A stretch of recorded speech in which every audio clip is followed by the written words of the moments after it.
The following clip is from a Quran chapter analysis video I made that is a part of my broader, in-depth Studying the Study Quran playlist. Whether you are a Christian, Jew, Muslim, atheist, etc., I believe you will learn a lot about Islam and religion in general from watching this series. So please feel free to check out the full playlist by clicking on the end screen or the link in the description for it.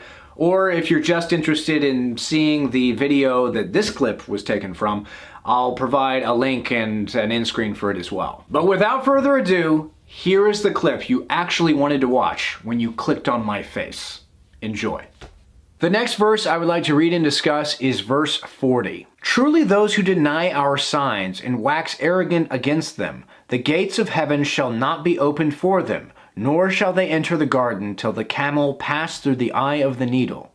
Thus do we recompense the guilty. So here we have the idea of a camel passing through the eye of a needle. And of course, if you are familiar with the Christian religious tradition, Jesus talked about, how impossible it would be for, a rich man to enter the kingdom of heaven. It would be like a camel passing through the eye of a needle. So it's really neat to see that language used here in the Quran, very similar to how it is used in the Gospels. But the real reason I decided to, talk to you about verse 40 is that the footnote associated with it, or at least a portion of the footnote associated with it, reminded me of one of my professors in college who suggested in class one day that the idea of like the camel passing through the eye of a needle, like that whole, that mental image, like that language that is used in the Bible and perhaps here in the Quran, he suggested that was actually a mistranslation. And I didn't really think anything of his comments at the time because frankly I thought he was kind of a weird professor and he, I didn't hate him, but I didn't particularly love him all that much.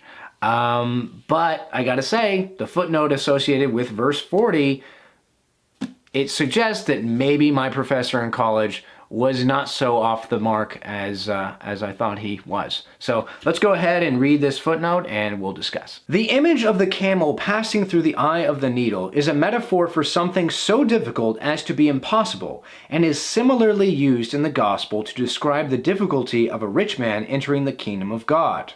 Camel here translates Jamal, and many commentators consider the term to be a clear reference to this large animal. Some, however, note that the term could be read as Jumal, meaning a thick cable woven of many strands, such as is used to secure ships.